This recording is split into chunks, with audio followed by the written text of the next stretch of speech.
ನಾನು ಚಿಟ್ಟೆ. ನಾನು ನನ್ನವಳನ್ನು ತುಂಬ ಪ್ರೀತಿಸುವೆ. ಆದರೆ ನನ್ನ ಪ್ರೀತಿ ಅವಳಿಗೇಕೆ ಅರ್ಥವಾಗದು?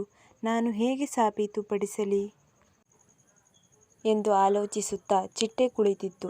ಅಲ್ಲೇ ಇದ್ದ ಕೆಂಪು ಗುಲಾಬಿ ಅವಳು ಯಾರ ಪ್ರೀತಿಯನ್ನೂ ಒಪ್ಪಿಕೊಳ್ಳದವಳು, ನಿನ್ನನ್ನು ಹೇಗೆ ಒಪ್ಪಿಕೊಳ್ಳುವಳು ಎಂದು ಹೀಯಾಳಿಸುತ್ತಾ ನಗತೊಡಗಿತು. ಚಿಟ್ಟೆ ಇನ್ನಷ್ಟು ದುಃಖಗೊಂಡು ಅಲ್ಲಿಂದ ಹೊರಟು ಹೋಯಿತು.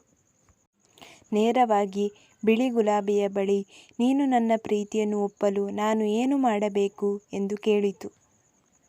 ಬಿಳಿ ಗುಲಾಬಿ ಕೆಂಪು ಗುಲಾಬಿಯ ಕಡೆ ಮುಖ ಮಾಡಿ, ನನಗೂ ಅವಳಂತೆ ಕೆಂಪಾಗುವ ಆಸೆ. ನೀನು ನನ್ನ ಬಣ್ಣವನ್ನು ಬದಲಾಯಿಸಿ ನಿನ್ನ ಪ್ರೀತಿಯನ್ನು ನಿರೂಪಿಸು ಎಂದಿತು. ಚಿಟ್ಟೆ ಹಿಂದೆ ಮುಂದೆ ಯೋಚಿಸದೆ ಗುಲಾಬಿಯ ಎಲ್ಲ ಮುಳ್ಳುಗಳನ್ನು ತನ್ನ ದೇಹಕ್ಕೆ ಚುಚ್ಚಿಕೊಳ್ಳತೊಡಗಿತು. ತನ್ನ ದೇಹದ ರಕ್ತವನ್ನೆಲ್ಲ ಆ ಗುಲಾಬಿಯ ಮೇಲೆ ಹರಿಸಿ ಗುಲಾಬಿಯನ್ನು ಕೆಂಪಾಗಿಸಿತು. ಚಿಟ್ಟೆ ಸತ್ತು ಹೋಯಿತು. ಇದು ಒಂದು ಕಾಲ್ಪನಿಕ ಲೋಕದಲ್ಲಿ ಮೂಡಿದ ಕಥೆಯಾಗಿದ್ದರೂ ಕೂಡ ಒಂದು ಉತ್ತಮ ಸಂದೇಶವನ್ನು ಸೂಚಿಸುತ್ತದೆ. ಹೀಗೆ ಹೆಚ್ಚಿನ ಮೌಲ್ಯಯುಕ್ತ ಕಥೆಗಳಿಗಾಗಿ ನಮ್ಮ ಚಾನಲನ್ನು ಸಬ್ಸ್ಕ್ರೈಬ್ ಮಾಡಿಕೊಳ್ಳಿ. ಹಾಗೆ ಪಕ್ಕದಲ್ಲಿರುವ ಬೆಲ್ ಐಕಾನ್ ಮೇಲೆ ಕ್ಲಿಕ್ ಮಾಡಿ. ನನ್ನ ಯಾವುದೇ ಮೊದಲ ಅಪ್ಡೇಟ್ಗಳು ನಿಮಗೆ ಬಂದು ತಲುಪುತ್ತದೆ. ವಿಡಿಯೋ ಇಷ್ಟ ಆಗಿದ್ದರೆ ದಯವಿಟ್ಟು ಶೇರ್ ಮಾಡಿ, ಲೈಕ್ ಮಾಡಿ, ಸಬ್ಸ್ಕ್ರೈಬ್ ಮಾಡಿ. Thank you for watching.